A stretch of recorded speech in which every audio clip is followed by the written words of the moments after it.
नमस्कार महिला भगिनींनो, मराठी जी के या यूट्यूब चॅनलवरती सर्वांचे स्वागत आहे। तर पहा, आजच्या व्हिडिओमध्ये आपण ICDS अंगणवाडी मुख्य सेविकेसाठी काही महत्त्वपूर्ण प्रश्न असे पाहणार आहोत। हे प्रश्न पहा परीक्षेच्या दृष्टिकोनातून महत्त्वपूर्ण ठरणारे आहेत। तरी तुम्ही चॅनलवर जर नवीन असाल तर चॅनलला सबस्क्राईब करून ठेवा, कारण तुम्हाला अशीच महत्त्वपूर्ण व्हिडिओ नक्कीच बघावयास मिळतील। चला तर मग व्हिडिओला सुरुवात करूया। तर पहा, प्रश्न क्रमांक पहिला, मिशन इंद्रधनुष्य या योजनेची सुरुवात कधी झाली? तर या प्रश्नाचं उत्तर पहा ऑप्शन क्रमांक 3, 25 डिसेंबर 2014 या दिवशी पहा मिशन इंद्रधनुष्य या योजनेची सुरुवात झालेली आहे। महिला भगिनींनो, प्रश्नाचं जर उत्तर येत असेल तर कमेंट बॉक्समध्ये देत चला। प्रश्न क्रमांक दुसरा, ICDS योजनेची प्रशासकीय संरचनेत जिल्हा स्तरावर प्रमुख खालीलपैकी कोण असतो? तर ऑप्शन क्रमांक 2 पहा, उपमुख्य कार्यकारी अधिकारी हा पहा ICDS योजनेची प्रशासकीय संरचनेत जिल्हा स्तरावर प्रमुख असतो। कोण असतो? तर ते उपमुख्य कार्यकारी अधिकारी। प्रश्न क्रमांक तिसरा, आंतरराष्ट्रीय महिला दिन हा केव्हापासून मानण्यात येतो? तर या प्रश्नाचं उत्तर पहा ऑप्शन क्रमांक 1, आंतरराष्ट्रीय महिला दिन हा पहा सन 1975 या वर्षापासून साजरा करण्यात येतो। प्रश्न क्रमांक 4, कोणता भारतीय कायदा हा काम करणाऱ्या महिलांना पगारी रजेची आणि मातृत्वाचा फायद्याची हमी देतो? तर या प्रश्नाचं उत्तर पहा ऑप्शन क्रमांक 4, मातृत्व लाभ कायदा 1961। तर पहा, मातृत्व लाभ कायदा 1961 हा भारतीय कायदा काम करणाऱ्या महिलांना पहा पगारी रजेची आणि मातृत्वाचा फायद्याची हमी देतो। प्रश्न क्रमांक 5, पोषण अभियानाची सुरुवात खालीलपैकी कधी झाली? तर ऑप्शन क्रमांक 2 पहा 2017 ते 18 या वर्षापासून पोषण अभियानाची सुरुवात झालेली आहे। प्रश्न क्रमांक 6, प्रतिष्ठेचे जीवन जगता यावे म्हणून कठीण परिस्थितीत महिला बळीच्या पूर्णवनास संस्थात्मक आधार पुरवण्यासाठी खालीलपैकी कोणती योजना आहे? तर ऑप्शन क्रमांक 2 पहा स्वधार योजना। तर प्रतिष्ठेचे जीवन जगता यावे म्हणून कठीण परिस्थितीत महिला बळीच्या पूर्णवनास संस्थात्मक आधार पुरवण्यासाठी पहा स्वधार ही योजना सुरू केलेली आहे। प्रश्न क्रमांक 7, पोक्सोचे पूर्ण रूप काय आहे? तर पहा, आपल्याला पोक्सोचा फुल फॉर्म सांगायचा आहे या ठिकाणी। तर या प्रश्नाचं उत्तर पहा ऑप्शन क्रमांक 3, तर पहा P म्हणजे प्रोटेक्शन, O म्हणजे ऑफ, C म्हणजे चिल्ड्रन फ्रॉम, S म्हणजे पहा सेक्शुअल आणि O म्हणजे offences. Protection of children from sexual offences असा पोक्सोचा फुल फॉर्म आहे। प्रश्न क्रमांक 8 पहा, मिनी अंगणवाडीसाठी लोकसंख्येचे निकष काय आहे? तर या प्रश्नाचं उत्तर पहा ऑप्शन क्रमांक 3, तर पहा मिनी अंगणवाडीसाठी लोकसंख्येची गरज ही 150 ते 400 इतकी असणे आवश्यक आहे। प्रश्न क्रमांक 9, खालीलपैकी कोणती योजना ही 2 ऑक्टोबर सन 1975 रोजी सुरू करण्यात आली? तर या प्रश्नाचं उत्तर पहा ऑप्शन क्रमांक 1, एकात्मिक बाल विकास योजना। तर एकात्मिक बाल विकास ही योजना पहा 2 ऑक्टोबर सन 1975 रोजी सुरू करण्यात आली। प्रश्न क्रमांक 10, प्रधानमंत्री मातृत्व वंदना योजना ही कधी सुरू झाली? तर ऑप्शन क्रमांक 2, 1 जानेवारी 2017 या दिवशी पहा प्रधानमंत्री मातृत्व वंदना ही योजना सुरू करण्यात आली किंवा झाली।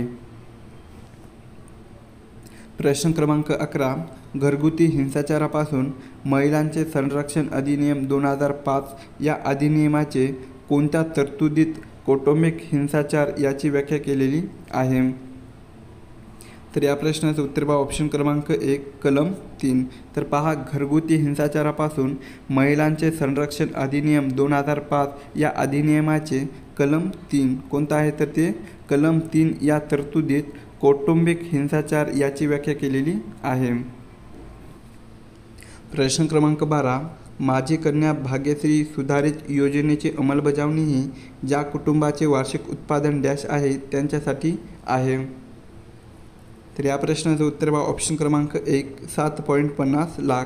तर पहा ज्या कुटुंबाचे वार्षिक उत्पादन हे 7.50 लाख आहे तर त्यांच्यासाठी माझी कन्या भाग्यश्री ही योजना आहे.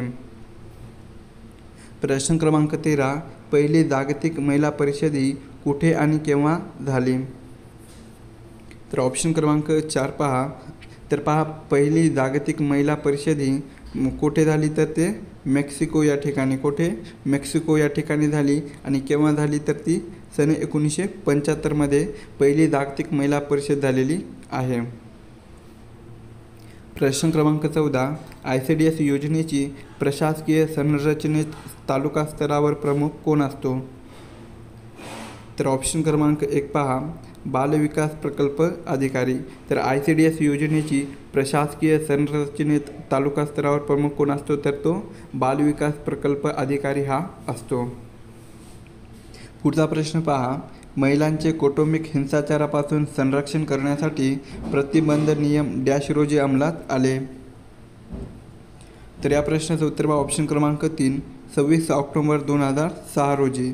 तर पहा महिलांचे कौटुंबिक हिंसाचारापासून संरक्षण करण्यासाठी प्रतिबंध नियम 26 ऑक्टोबर 2006 रोजी अंमलात आणले आहे. प्रश्न क्रमांक 15 बालकांचा मोफत व सक्तीच्या शिक्षणासाठी कायद्यात एकूण किती प्रकरण आणि कलमे आहेत. तर या प्रश्नाचं उत्तर पहा ऑप्शन क्रमांक 1 तर पहा बालकांचा मोफत व सक्तीच्या शिक्षणासाठी कायद्यामध्ये एकूण पहा 7 प्रकरण आहेत. किती 7 प्रकरण आहेत आणि कलमे किती आहेत तर ते 39 कलमे आहेत. नेक्स्ट क्वेश्चन आहे प्रसूतीपूर्व निदान तंत्र अधिनियम 1994 हा सन 2023 पुढीलपैकी कोणत्या गोष्टीवर प्रतिबंध आणण्यासाठी सुधारला गेला. तर ऑप्शन क्रमांक 4 गर्भलिंग चिकित्सा. तर प्रसूतीपूर्व निदान तंत्र अधिनियम 1994 हा सन 2023 पहा गर्भलिंग चिकित्सा या गोष्टीवर प्रतिबंध आणण्यासाठी सुधारला गेलेला होता. प्रश्न क्रमांक 17 मातृत्व लाभ कायदा डॅश या वर्षी तयार करण्यात आला.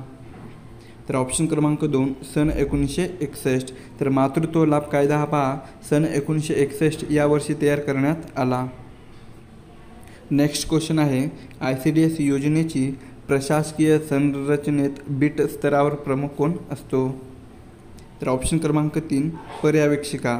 तर ICDS योजनेची प्रशासकीय संरचनेत बीट स्तरावर प्रमुख कोण असतो तर तो पर्यवेक्षिका असतो.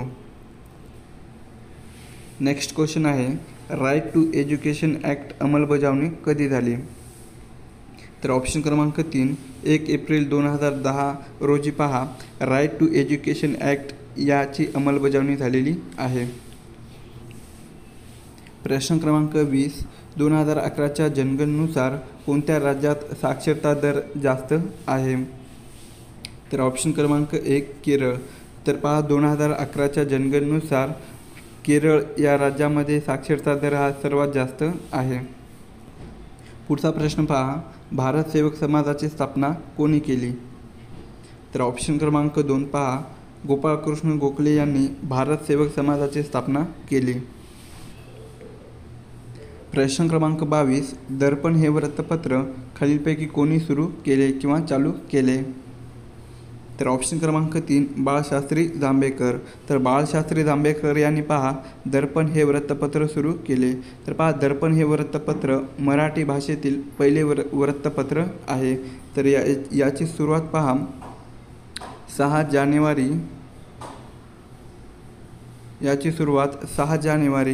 1832 झालेली आहे. कधी झालेली आहे तर ती 6 जानेवारी 1832 दर्पण या वृत्तपत्राची सुरुवात झालेली आहे.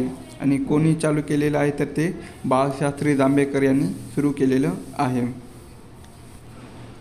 प्रश्न क्रमांक 23 2011च्या जनगणनेनुसार भारतातील खालीलपैकी कोणत्या केंद्रशासित प्रदेशातील साक्षरता दर सर्वात कमी आहे.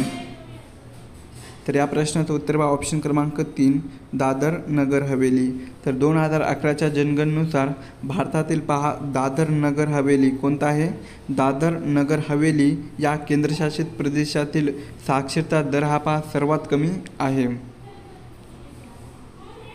प्रश्न क्रमांक 24 खालीलपैकी कोणत्या समाज सुधारकाने भूदान चळवळ सुरू केली होती?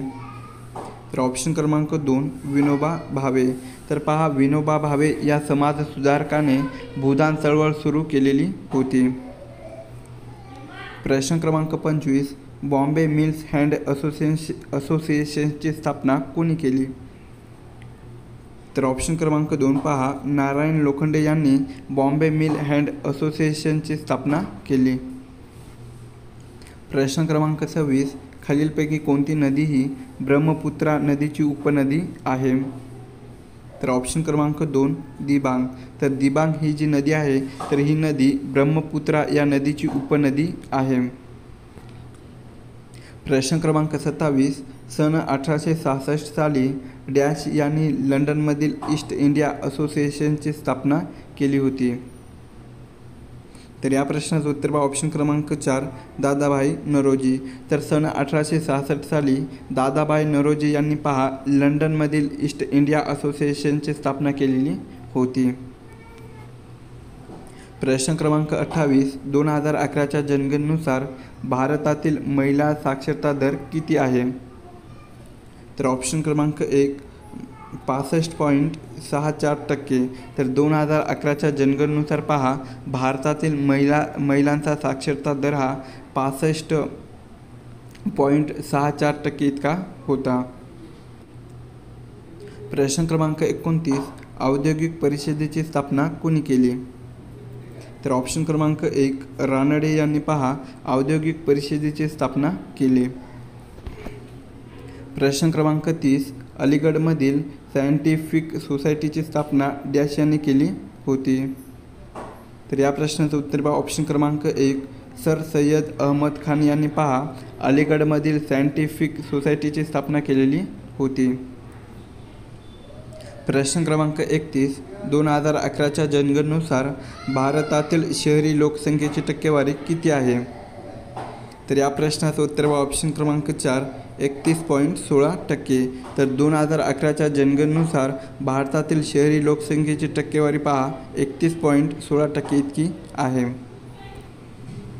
प्रश्न क्रमांक 32 खालीलपैकी समाजसुधारापैकी कोणाच्या आत्मचरित्राचे नाव हे माझी जीवनगाथा असे होते? तर ऑप्शन क्रमांक 3 केशव ठाकरे. तर पहा केशव ठाकरे या समाजसुधारकाचे पहा आत्मचरित्राचे नाव हे माझी जीवनगाथा असे होते. प्रश्न क्रमांक 33 यंग थिस्ट युनियन कोणी स्थापन केले? तर ऑप्शन क्रमांक 2 विठ्ठल रामजी शिंदे यांनी पहा यंग थिस्ट युनियन स्थापन केले. प्रश्न क्रमांक 34 डॅश यांनी शारदा सदनची स्थापना केली आणि अपंग मुले आणि महिलांची काळजी घेण्याची जबाबदारी स्वीकारली. तर ऑप्शन क्रमांक 4 पंडिता रमाबाई. तर पहा पंडिता रमाबाई यांनी शारदा सदनची स्थापना केली आणि अपंग मुले व महिलांची काळजी घेण्याची जबाबदारीही स्वीकारलेली होती. कोणी? तर पंडिता रमाबाई यांनी. प्रश्न क्रमांक 35 भारताच्या 2011च्या जनगणनेनुसार लक्षद्वीप या केंद्रशासित प्रदेशाचा साक्षरता दर किती आहे? तर ऑप्शन क्रमांक 1 पहा 95.85%. तर पहा भारताच्या 2011च्या जनगणनेनुसार लक्षद्वीप या केंद्रशासित प्रदेशाचा साक्षरता दर हा 95.85% इतका होता.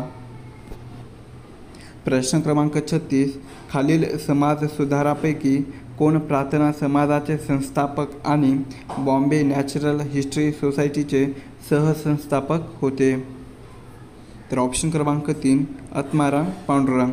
तर पहा आत्माराम पांडुरंग हे समाजसुधारक प्रार्थना समाजाचे संस्थापक आणि बॉम्बे नॅचरल हिस्ट्री सोसायटीचे सहसंस्थापक होते. प्रश्न क्रमांक 37 सन 1951 मध्ये बापू धर्मसभा आदिवासी सेवा मंडळाची स्थापना डॅश यांनी केली?